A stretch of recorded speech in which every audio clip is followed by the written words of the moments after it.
On January 3, 2026, US forces launched major airstrikes on Caracas, Venezuela, capturing President Nicolás Maduro and his wife.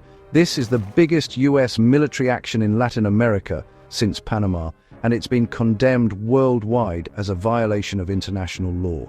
The official reason: to run Venezuela and sell its oil. But the real motive is deeper: protecting the US dollar's global dominance. This intervention is a warning to the world. America will defend the dollar's supremacy at any cost. The story behind these bombs is about power, money, and the rules of the global financial system. To truly understand Venezuela's place in today's world, we need to rewind to 1971. That's when President Nixon made a historic decision.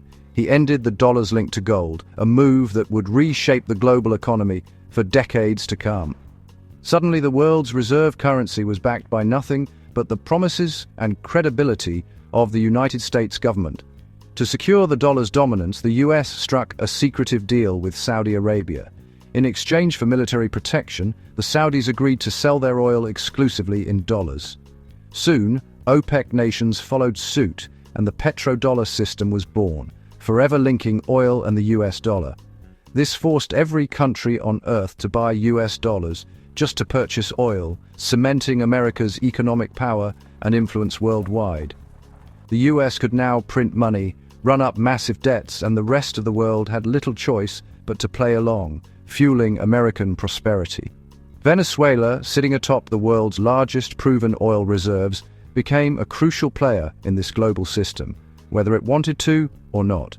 If Venezuela ever decides to sell its oil in another currency, it could shake the very foundation of the petrodollar and threaten the established order.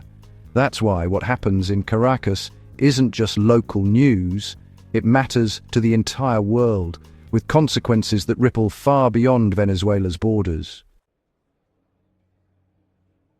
Venezuela's oil wealth once promised prosperity, but decades of mismanagement, corruption, and over-reliance on oil led to disaster. When oil prices crashed, the economy imploded. Hyperinflation wiped out savings, the bolivar became worthless. Shelves emptied, hospitals failed, and millions fled. The government blamed US sanctions, but the real roots were internal failures. Desperate, Venezuela sought ways to escape the dollar's grip and US financial pressure. They needed to sell oil and trade without using the US banking system. This desperation set the stage for risky financial experiments. In 2018, Venezuela made headlines by launching the Petro, a state-backed cryptocurrency supposedly tied to the country's vast oil reserves. The government hoped this digital coin would help them bypass crippling US sanctions and reduce their dependence on the US dollar, which had long dominated global trade and finance. But the Petro flopped. There was no public trust, no transparency in how it worked, and almost no buyers either inside or outside Venezuela. Most people saw it as a desperate move by a government running out of options.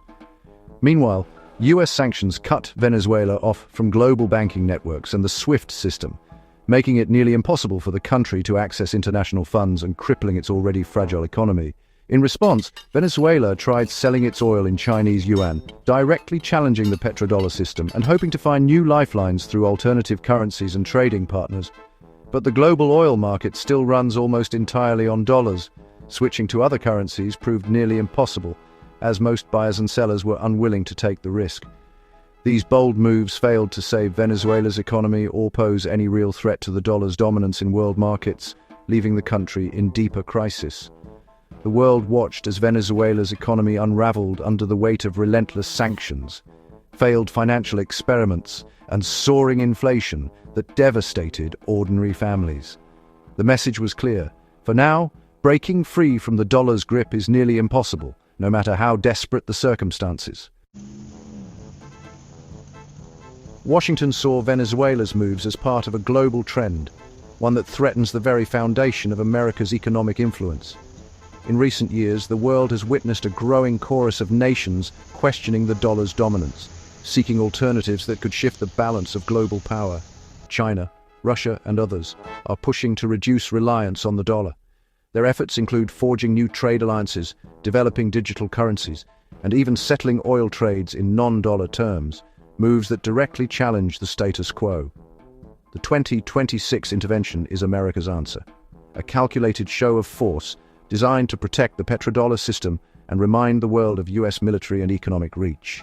By seizing Venezuela's oil, the US keeps the world's largest reserves firmly within the dollar system, ensuring continued demand for its currency and sending a stark warning to any nation considering de-dollarization or defiance. This isn't just about oil or punishing a regime, it's about deterring others, preserving US financial power, and maintaining the global architecture that has benefited America for decades. The world now faces a pivotal choice: accept continued US dominance, or unite to push for a new multipolar currency order that could reshape international finance. The intervention in Venezuela has drawn a line in the sand, forcing nations to reconsider their allegiances and economic strategies. The future of the dollar and the very structure of global power now hangs in the balance, dependent on what unfolds in the coming months and years. The world is watching, and the stakes couldn't be higher as history is written in real time.